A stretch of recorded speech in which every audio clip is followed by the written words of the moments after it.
बंधु माने आज हेउछि चलित वर्षर अंतिम तथा दीर्घतम एवं भयंकर चंद्रग्रहण। एही चंद्रग्रहणटी अत्यंत विरल अटे कारण यह राहुग्रस्त पूर्ण चंद्रग्रहण हेबाकु जाउछि।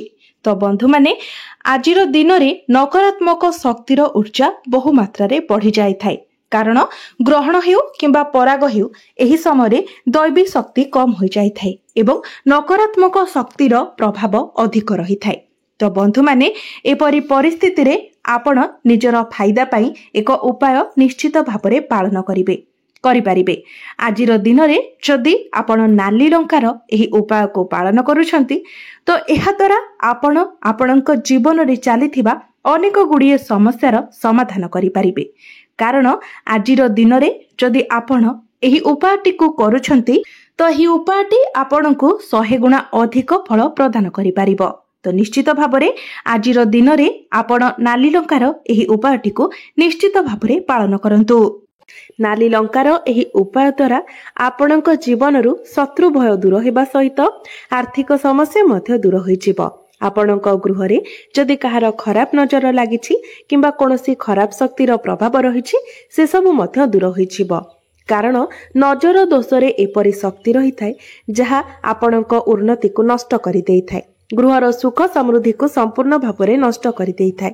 तेणु जदि आपणको लागुछि आपणक गृह रे सेपरि किछि समस्या रहिछि, आपणक उपरे किंबा आपणक घर उपरे कहार नजर दोष लागिछि किंबा कोनोसी तांत्रिक विद्यार प्रयोग करा जाइछि किंबा आपणक जीवन रे शत्रु संख्या बहुत अधिक मात्रा रे रहिछंती, नाली लंकार उपाय आपण निश्चित भावरे पालन करंतु। तेबे बंधु माने भिडियोटी रे आगो को बढ़िबा पूर्वरु आपण माने भिडियोटी को लाइक करी चैनल टी को सब्सक्राइब करि दियंतु एवं भक्ति एवं श्रद्धार सहित कमेंट बॉक्स रे जय मां लक्ष्मी निश्चय लिखंतु। बंधु माने प्रत्येक व्यक्तिक जीवन रे सुख एवं दुख आसी थाए एवं जाई थाए, मात्र बेले बेले आम जीवन रे किछि एपरि समस्या आसी थाए जहा जीवार ना ही नै न थाए एवं एही कारणरो आमे सब बेले चिंताग्रस्त रही थाओ एवं एपरि परिस्थिति रे आमे माने ईश्वरंकर शरण रे जाई थाओ एवं आमे जदि वास्तव रे प्रकृत श्रद्धा एवं विश्वासर सहित भगवान को डाकी थाओ तेबे से आमको सेही समस्या रो बाहर को मध्य नै आसी थांती। तो एपरि परिस्थिति रे आज मो आपण माननकु एक एपरि उपाय विषय कहिबाको जाउछि जे उपाय को पालन करी आपण निज जीवन रे चलीथिबा अनेक गुड़िए समस्यार समाधान करि परिबे। बंधु माने आपण माने जानिथिबे आजिकार दुनिया रे हमर बंधु कम एवं शत्रु अधिक रही थांती। एपरि किछि व्यक्ति आम सहित रही थांती जे माने उपरकु तो हमर बंधु भली व्यवहार करि थांती, मित्र भली देखि होई थांती, किंतु वास्तव रे से माने हमर शत्रु होई थांती। हमर उन्नति को से माने सह्य करि पारि न थांती जहा फल रे हमकु समस्या रे पकाइबा पई से माने अनेक प्रकारर चेष्टा मध्य करि थांती। तेबे शत्रु आपणकर कार्य क्षेत्र रे थाई पारंती, आपणकर व्यवसाय क्षेत्र रे थाई पारंती, आपणकर पाख पड़ोसी रे मध्य थाई पारंती। तो एपरि परिस्थिति रे शत्रु मानक ठारू रक्षा पाइबा पई आपणकर शत्रु मानकर विनाश पई आपण एही उपायटी निश्चित भावरे पालन करि परिबे। बंधु माने जदि आपणक उपरे कोनोसी नकारात्मक शक्तिर प्रभाव रही थाए किबा कोनोसी कला जादूर प्रयोग करा जाय थाए तेबे आपण आपणक जीवन रे कदापि भी उन्नति करि पारि नथांती। आपणक उन्नतिर सब रास्ता गुड़िक बंद हो जाय थाए। तो आपण जदि एही उपायटी को परिनेउछंती तो निश्चित भावरे ए सब समस्या गुड़िक आपणक जीवन रु दूर होइजिबो। तेबे आज मो आपणको लाल लंकार किछि एपरि उपाय विषय रे कहिबाको जाउछि जदि एही उपाय गुड़िक आपण करिनियंती तो आपणक जीवन रु शत्रु भय दूर होइजिबो एवं आपणक उपरु सब खराब शक्तिर प्रभाव मध्य दूर होइजिबो। तेबे आपणक जीवन रे जदि शत्रु संख्या बढ़ी जाइछंती जेउ आडे गले आपणको शत्रु भय लागि रहउछि किंबा आपणक शत्रु माने जदि आपणक विरुद्ध रे एपरि किछि कार्य करूछंती जहा द्वारा प्रत्येक क्षेत्र रु आपणको कष्ट मिलुछि, आपणको समस्यार सामना करबाको पडुछि एवं ए सब समस्या रु आपण मुक्ति पाइबाको चाहुछंती तेबे आपण 3टी नाली लंका को जलाई एही छोटिया उपायटी करि नियंतु। ଏହି ଉପାୟଟିକୁ କରିବା ମାତ୍ରେ ଆପଣଙ୍କର ଶତ୍ରୁ ଭୟ ଦୂର ହୋଇଯିବ। ଶତ୍ରୁମାନେ ଆପଣଙ୍କର କୌଣସି ବି କ୍ଷତି କରିପାରିବେ ନାହିଁ। ଯେମିତି ନାଲି ଲଙ୍କାଟି ବହୁତ ରାଗ ହୋଇଥାଏ, ସେମିତି ଏହାର ରାଗପଣ ଦ୍ୱାରା ଏହା ଆପଣଙ୍କର ଶତ୍ରୁମାନଙ୍କର ସବୁ ଶକ୍ତିକୁ ମଧ୍ୟ ନଷ୍ଟ କରିଦେବ। ସବୁ ଯୋଜନା ଗୁଡ଼ିକୁ ମଧ୍ୟ ନଷ୍ଟ କରିଦେବ। ଏହା ବ୍ୟତୀତ ଖରାପ ନଜରରୁ ମଧ୍ୟ ଏହା ଆପଣଙ୍କୁ ରକ୍ଷା କରିଥାଏ। ସମସ୍ତ ପ୍ରକାରର ନକାରାତ୍ମକ ଶକ୍ତିକୁ ଏହା ତୁରନ୍ତ ନଷ୍ଟ କରିଦେଇଥାଏ। ବନ୍ଧୁମାନେ, ନଜର ଉତାରିବା ପାଇଁ ଲାଲ ଲଙ୍କା ଏବଂ ଗୋଲମରିଚର ଉପାୟ ବହୁତ ହିଁ ପ୍ରଭାବଶାଳୀ ହୋଇଥାଏ। ବନ୍ଧୁମାନେ, ଏହି ଲାଲ ଲଙ୍କାଟି ଏତେ ଚମତ୍କାରୀ ହୋଇଥାଏ, ଏତେ ପ୍ରଭାବଶାଳୀ ହୋଇଥାଏ ଯେ ଆପଣ ଯେମିତି ହିଁ ଏହାର ଉପାୟକୁ କରିଥାନ୍ତି, ଏହା ତୁରନ୍ତ ହିଁ ତାର ଫଳ ଆପଣଙ୍କୁ ଦେଖେଇଥାଏ। 1 ରୁ 2 ଦିନ ମଧ୍ୟରେ ଆପଣ ଏହାର ପ୍ରଭାବ ନିଜ ଜୀବନରେ ଦେଖିବାକୁ ପାଇପାରିବେ। ତେବେ ବନ୍ଧୁମାନେ, ଆସନ୍ତୁ ଜାଣିନେବା ଏହି ଉପାୟକୁ ଆପଣଙ୍କୁ କିପରି ଭାବରେ ଏବଂ କେଉଁ ସମୟରେ କରିବାର ଅଛି। ତେବେ ତା ପୂର୍ବରୁ ଆପଣମାନେ ଭିଡିଓଟିକୁ ଲାଇକ୍ କରି ଚ୍ୟାନେଲଟିକୁ ସବସ୍କ୍ରାଇବ କରିନିଅନ୍ତୁ ଏବଂ କମେଣ୍ଟ ବକ୍ସରେ ଭକ୍ତି ଏବଂ ଶ୍ରଦ୍ଧାର ସହିତ ଜୟ ଶ୍ରୀ ଜଗନ୍ନାଥ ନିଶ୍ଚୟ ଲେଖନ୍ତୁ। ଆପଣମାନେ ନିଶ୍ଚିତ ଭାବରେ ଜାଣିଥିବେ, ଆପଣମାନେ ଯେତେବେଳେ ସଫଳତା ଆଡକୁ ଗତି କରିଥାନ୍ତି, ଉପରକୁ ଉଠିବାକୁ ଚେଷ୍ଟା କରିଥାନ୍ତି, ତ ସମାଜରେ ଆପଣଙ୍କର ଶତ୍ରୁ ସଂଖ୍ୟା ମଧ୍ୟ ବଢି ଯାଇଥାଏ ଏବଂ ସେମାନେ ସବୁ ଦିଗରୁ ଆପଣଙ୍କୁ ହଇରାଣ କରିବା ପାଇଁ ଚେଷ୍ଟା କରିଥାନ୍ତି, ସମସ୍ୟାରେ ପକାଇବାକୁ ଚେଷ୍ଟା କରିଥାନ୍ତି, ଆପଣଙ୍କୁ ତଳକୁ ଟାଣିବାକୁ ଚେଷ୍ଟା କରିଥାନ୍ତି। ତେବେ ସେମାନଙ୍କ ଠାରୁ ବଞ୍ଚିବା ପାଇଁ, ସେମାନଙ୍କର ସମସ୍ତ ପ୍ରକାରର ଷଡ଼ଯନ୍ତ୍ରରୁ ରକ୍ଷା ପାଇବା ପାଇଁ ଆପଣମାନେ ନିଶ୍ଚିତ ଭାବରେ ଏହି ଉପାୟଟିକୁ ପାଳନ କରନ୍ତୁ। ଏମିତିକି ଆପଣଙ୍କୁ ତଳକୁ ଖସାଇବା ପାଇଁ, ଆପଣଙ୍କର ଉନ୍ନତିକୁ ରୋକିବା ପାଇଁ କିଛି ବ୍ୟକ୍ତି ଆପଣଙ୍କ ଉପରେ ତନ୍ତ୍ର ଶକ୍ତିର ମଧ୍ୟ ପ୍ରୟୋଗ କରିଥାନ୍ତି, କଳା ଚାତୁର ପ୍ରୟୋଗ କରିଥାନ୍ତି।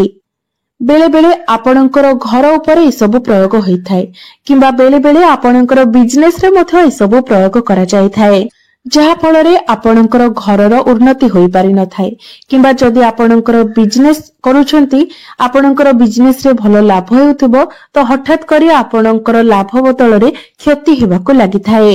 ତେବେ ଏପରି ପରିସ୍ଥିତିରେ ଆପଣ ଯଦି ଏହି ଲାଲ ରଙ୍କାର ଉପାୟଟିକୁ କରିନେଉଛନ୍ତି, ଯାହା ଆଜି ମୁଁ ଆପଣଙ୍କୁ ଏହି ଭିଡିଓରେ କହିବାକୁ ଯାଉଛି, ତ ନିଶ୍ଚିତ ଭାବରେ ଏ ସମସ୍ତ ପ୍ରଭାବରୁ ଆପଣଙ୍କୁ ମୁକ୍ତି ମିଳିଯିବ। ଏ ସମସ୍ତ ପ୍ରଭାବ ଗୁଡିକ ନଷ୍ଟ ହୋଇଯିବ ଏବଂ ପୁଣି ଥରେ ଆପଣ ନିଜ ଜୀବନରେ ଉନ୍ନତି କରିବାକୁ ଲାଗିବେ। ତେବେ 3ଟି ନାଲି ଲଙ୍କା ଆପଣଙ୍କୁ କେଉଁଠାରେ ଜଳାଇବାର ଅଛି ଏବଂ କେଉଁ ଦିନ ଆପଣଙ୍କୁ ଏହି ଉପାୟକୁ କରିବାର ଅଛି?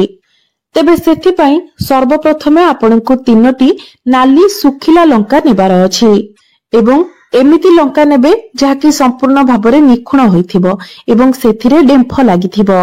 ତାପରେ ଆପଣଙ୍କୁ ଗୋଟେ କର୍ପୂର ଖଣ୍ଡ ନେବାର ଅଛି। ତାପରେ ଆପଣ ଗୋଟିଏ ଧଳା ରଙ୍ଗର କାଗଜ ନିଅନ୍ତୁ, ଯେଉଁଥିରେ କିଛି ବି ଲେଖା ହୋଇନଥିବ, କୌଣସି ଗାର ମଧ୍ୟ ଯେମିତି ନ ପଡିଥିବ, ସମ୍ପୂର୍ଣ୍ଣ ସାଦା କାଗଜଟିଏ ଆପଣଙ୍କୁ ନେବାର ଅଛି ଏବଂ ଗୋଟିଏ କଲମ ମଧ୍ୟ ଆପଣଙ୍କୁ ନେବାର ଅଛି।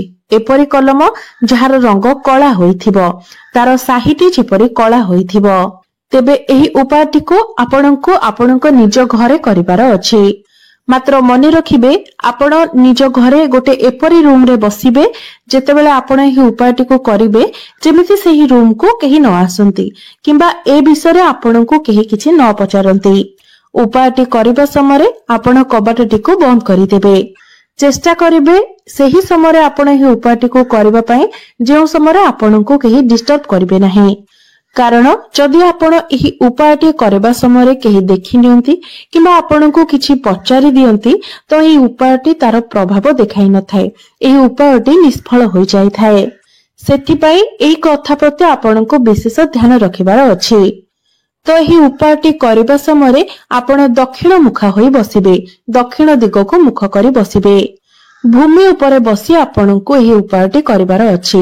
ଖଟ ଉପରେ କିମ୍ବା ଚେୟାର ଉପରେ ଆପଣ ବସିବେ ନାହିଁ।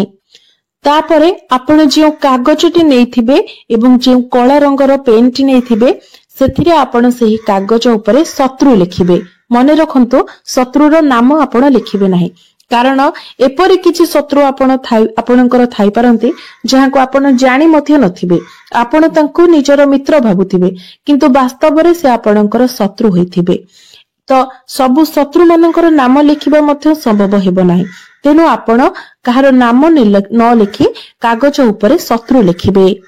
ତାପରେ ଆପଣ ଯେଉଁ ଡେମ୍ଫ ଲାଗିଥିବା 3ଟି ନାଲି ଶୁଖିଲା ଲଙ୍କା ନେଇଥିବେ, ସେହି 3ଟି ଲଙ୍କାକୁ ହାତରେ ଧରି ଆପଣ ନିଜ ମୁଣ୍ଡରୁ ପାଦ ପର୍ଯ୍ୟନ୍ତ 7 ଥର ଆଣ୍ଟି କ୍ଲକୱାଇଜ ବୁଲାଇବାର ଅଛି।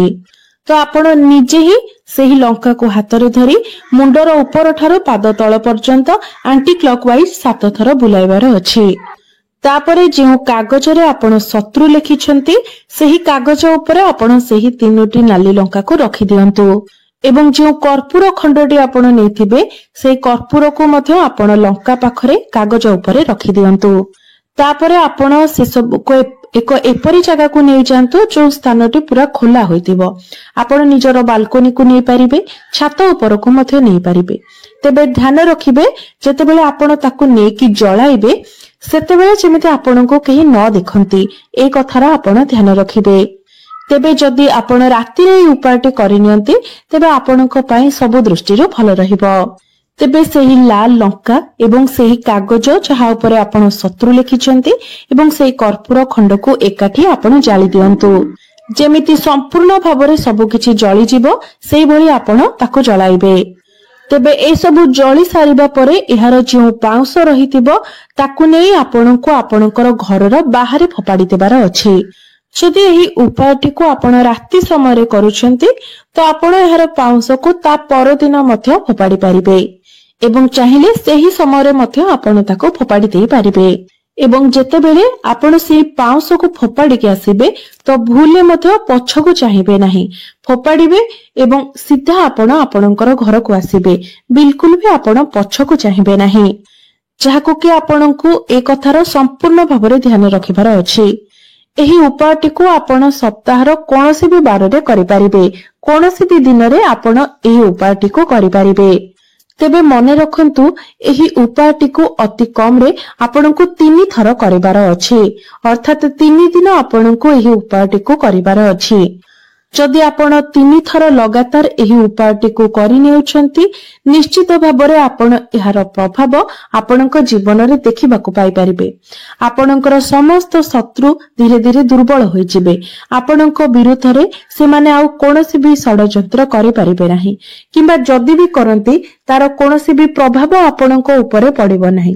ସେମାନେ ଆପଣଙ୍କର କୌଣସି କ୍ଷତି କରିପାରିବେ ନାହିଁ। ଏହା ସହିତ ଆପଣଙ୍କ ଉପରେ ଯଦି କିଛି ନଜର ଦୋଷ ଥିବ କିମ୍ବା କୌଣସି ବି କଳା ଯାଦୁର ତନ୍ତ୍ର ଶକ୍ତିର ପ୍ରୟୋଗ ଆପଣଙ୍କ ଉପରେ କରାଯାଇଥିବ, ତ ତାହା ମଧ୍ୟ ସମ୍ପୂର୍ଣ୍ଣ ରୂପରେ ନଷ୍ଟ ହୋଇଯିବ ଏବଂ ଧୀରେ ଧୀରେ ପୁଣି ଥରେ ଆପଣ ଉନ୍ନତି କରିବାକୁ ଲାଗିବେ।